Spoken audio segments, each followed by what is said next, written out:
we are living in a world of huge and unfair contradictions. There are 800 million hungry people and yet high obesity rates. Nutritious diets are expensive, yet many small-scale farmers are poor. Current food growing practices are not good for our environment. It is clear that we need a revolution. A revolution so dramatic that previous versions of food systems are unrecognizable. And that was according to Dr. Justina Puri, Associate Vice President of Strategy and Knowledge Department at the International Fund for Agricultural Development, for IFAD, speaking at the UN's Food Systems Summit held last month. Now, IFAD also released a new report entitled Transforming Food Systems for Rural Prosperity, which stresses the importance of focusing investments and policy changes on rural food value chains, among other things. Joining me tonight to chat to this is celebrated the World Food Day 2 days ago. A few days ago, is agricultural experts and analysts, African Farmer Mogaji, the CEO at FarmCredit.ng. Great to have you on the show tonight. Thank you for having me. Thank you. A very lengthy introduction, but I'm speaking to your industry, by the way. Give me a sense of where we are right now in the world's global food supply. Well, there's a challenge globally in terms of food supply.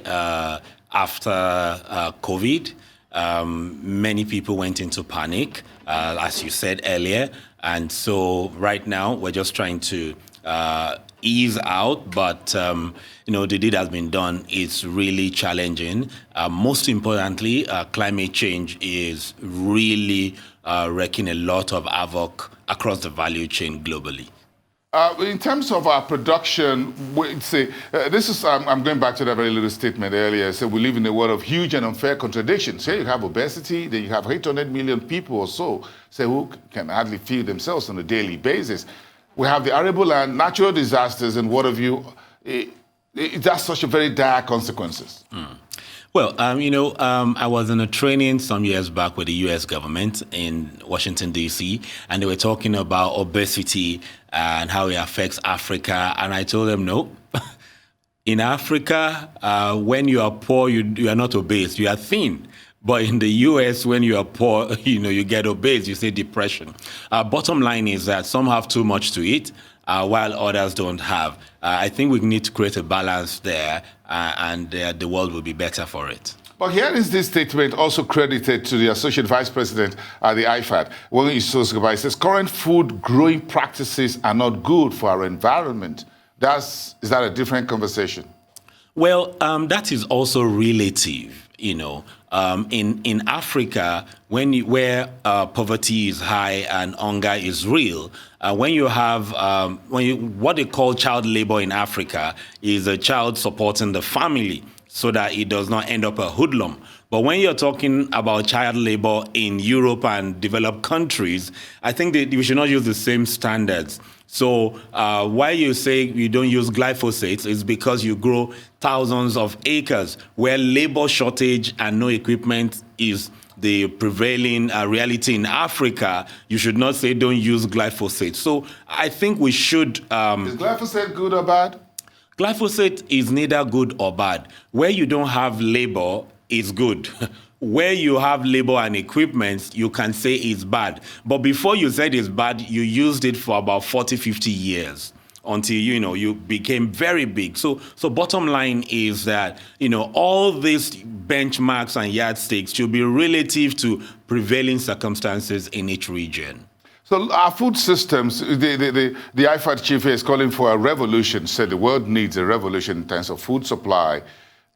Yeah. How do we handle that? Yes, so I agree with him that we need a revolution in food supply, because which also, depending on the perspective he is talking about, because there's so much wastage in the developed countries, which revolutionizing that supply chain, helps to get food to the needy, to other countries, at reduced price or either contribution. However, on the other side, we're not embracing best practices in most African countries, and I speak to West Africa mainly now. We're not embracing good agricultural practices. We're still very labor intensive. There's still a lot of not good efficiency in operations, and productivity is very low. So yes, we do need a revolution or to revolutionize that sector also. Okay, but you just talk about the development. One of the issues being dealt with is what you call the agri subsidies in the Western Hemisphere. Yeah, the subsidies, that hurts Africa, don't it? Well, it doesn't hurt Africa.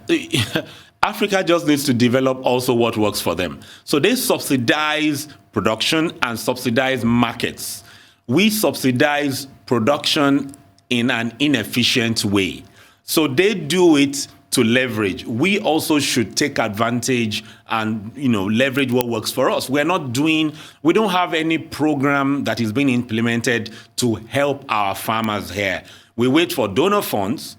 And the donor funds is meant to take in their produce. Take, for instance, recently one of the dailies reported that one of the GMO crops produced in Nigeria was rejected in the US and another country, primarily because we don't understand the politics of GMO and the politics of maize. Maize is a product that the American farmers in their entirety depend on. So when you begin to bring it in, what happens to them? So the American farmer produces maize and soya, and it's a major contribution when they are supporting countries, in the war-torn zone. So bottom line is there's a politics of GMO, there's a politics of agriculture, there's a politics of food distribution globally. If you don't understand it, you will be at the receiving end. So how do we then deal the whole climate change, natural disasters, which has been mentioned? This is a very serious issue, by the way, because we're talking about dinner time and it's evening time here. So I'm angling for dinner. So got to be serious. So do you think we'll have to deal with these issues on a long-term basis to improve the supply chain, to improve, because that goes into nutrition, for example? What's the global action that is needed? We've talked and talked and talked. We have so many agencies around the world that ought to be putting something on the table. Well, you see, out of every adversity comes a greater or equal opportunity, provided we can find it. That's a quote from Napoleon Hill's book, Think and Grow Rich. Now, the truth is that climate change is a marathon and not a sprint, because as you try to bring out a solution, something else shows up. So nobody has a grasp on it globally. But the thing is, it has like two sides to a coin. In Africa, yes, we're underproducing, but it gives us that opportunity to take advantage of the, organic market globally. So if we focus on organic, it becomes an advantage for us. We've not cultivated a chunk of our land. About 50%, 60% of Africa's land is still uncultivated. So it still gives food in its natural state, which can be exchanged premium in the global market. While in the global market, in the developed countries, where they produce in commercial quantities, we can also take advantage of them. So bottom line is that it's a marathon and not a sprint, and there's no solution in view. We have to manage it, and we have control on it. Okay, we have a whole lot to talk about, some of those agri practices you talk about, in particular West Africa. Let's bring it home to the Nigeria's doorstep when we return, because this is a whole lot issue. The government says we have a new food supply, food program in place. I don't know if you've seen it, but if anyone has seen it, I'm sure you'll be among those who will see that. Then we'll talk about interventions from the central bank in the agriculture sector. We have a few numbers. We'll see where the issues really for us and how do we get everybody to be on the same page. 200 million people. There are a whole lot of concerns that if you don't feed your people, you're looking at unrest at your doorstep. Okay, stand by, everyone. African Farmer Mogaji from FarmCredit.ng. Stand by, we'll be right back, everyone.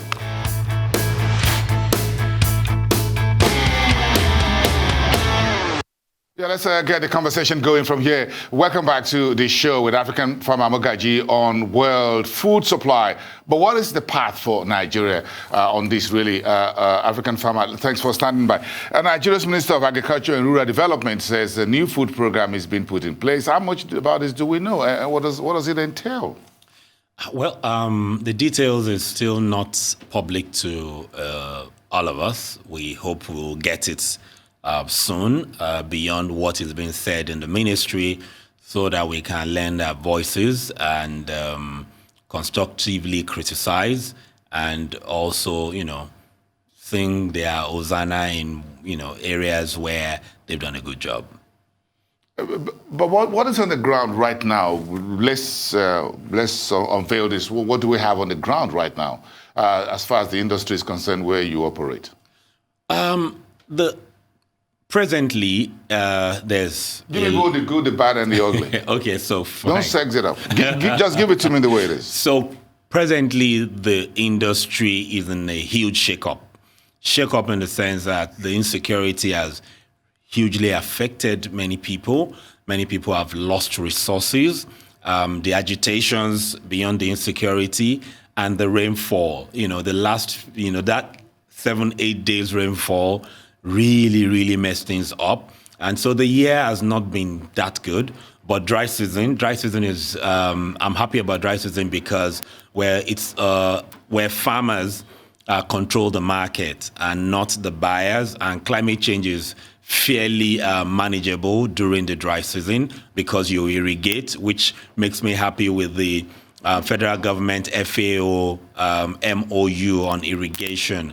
However, the good lights at the end of the tunnel is that 2022-2023 is election year.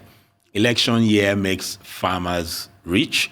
Beyond that, the people in the value chain make a lot of money because everybody focuses on politics and leave the sector. And so it's 2022, many of us will recoup, whatever we lost. In terms of what is on the ground right now at the moment, in terms of the reality, as it were, those of you who are invested in the industry, what do you face right now?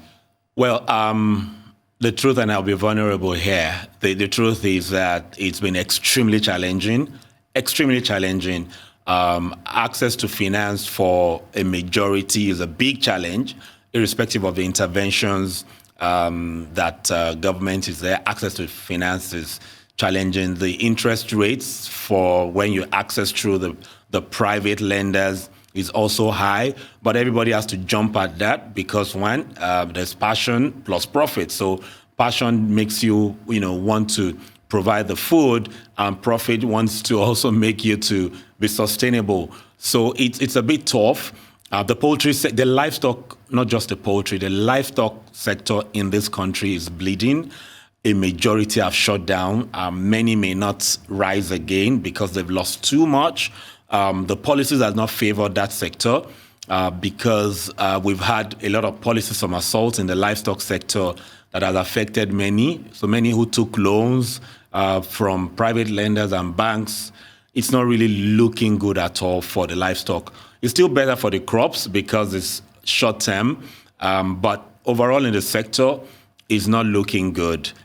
Some, when you look at it vis-a-vis 100%, a small, significantly small portion have had it smiling because labor, the sector employs a lot of labor, but labor, they've been running for their lives, the better part of this year. So labor is not available, which is making us use drones and co to spray and do other things, but which at the end of the day will increase the number of youths embracing some vices in the country. But overall, this year has not been that interesting for the real players. Others who talk about it can talk beautifully, but the real players across board, especially the bigger your operations, the more challenging is the supply chain. The cost of inputs have gone up by a minimum of 100% across board. No thanks to exchange rate. Yes. So now that fuel is being contemplating going higher, diesel, so we're not having it, juicy, but next year, very optimistic also. Do you think the various interventions of the central bank in the agri sector is giving some fillip to local food production in recent years? Well, it's perspective. So yes, it has created more awareness with the involvement of CBN's front role in creating awareness on their interventions On the other hand, most of this intervention, we're not really feeling it. Vis-a-vis the applications that go in. So when you hear that the funds have been disbursed and we ask where, come on media to say, okay, this number of farmers have gotten this. Timeliness is a major challenge, timeliness with those interventions, but they are all good ones. The few that have accessed, fantastic, they've done okay, but climate change also has affected that. And let me say this now, in terms of these interventions, vis-a-vis insurance now. So when you buy seeds, you buy fertilizers, and you plant. Insurance ideally comes 14 days. They must physically see the crops for the crops. They must see it physically. And so when you have too much rain and it destroys it, and they come and there's nothing to see, which is the reality of many farmers this year, the insurance doesn't insure nothing. So who supports you with that? So there are a lot of things that needs to be revamped. The interventions are good, but in terms of the results, we're not seeing that much. But there's also no insurance for being chased out of the farm by bandits or other criminal elements. Yeah, Is there an insurance for that? No, personally, that's a major thing that has affected us this year, where initially the farm laborers were very scared for their lives, so they ran away. And after that, it was the the agitations that sprang up. So, when you even insure and the laborers run away, there's no insurance that covers that. So it's a major challenge. But here we have one very vital point as we wrap up. Vice President Professor Miyo Shibaju has called for more collaboration and synergy between the central bank and ministries such as agriculture in terms of funding those interventions. Is that workable? Can you put both of them in the same room? Yes, you can put both of them in the same room. And make them work together? And make them work together if you create a strict boundary. CBN is strictly funding, and Ministry of Agriculture is implementing. So who comes up with the idea? It's the CBN, really. It's the CBN, because the CBN will monitor the Ministry of Agriculture. If not, the funds will not be returned. But they must sit together with timelines. But the Ministry of Agriculture will say, sorry, you are in finance and you shouldn't be the one thinking the idea. I'm in agriculture. So it's the person that provides the funds that dictates how things work. What if it doesn't make sense? So that's why it should be what we call field to lab and not lab to field. So CBN can propose to the Ministry of Agriculture, and the Ministry of Agriculture will say, okay, this may not work, but the two of them cannot really work together, and get the best result. We need to bring the NGOs in to work with them, so they become the umpire. Without that, that's what happens in the developed countries. You bring the non-governmental organizations to work with both parties to design these programs, and you have a good outing. Because Ministry of Agriculture will say, we're implementing, there are some things hidden to you. CBN will say, no, we have a finance development department that is experienced. So you need an umpire to make things work. And they cannot work in isolation without the Ministry of Water Resources. It's waste of time if you don't bring the Ministry of Water Resources into the conversation. They own the water. They own bulk of the lands, not the Ministry of Agriculture. Well, African Farmer Mogaji, you're trying to convince me. I'm not fully convinced yet. But how we're going to get... They said the more the merrier, but again, too many cooks could also spoil the broth. So either way, let's find the middle line. Thank you for your time this evening as a public holiday. African Farmer Mogaji, founder and CEO at FarmCredit.ng. See you next time.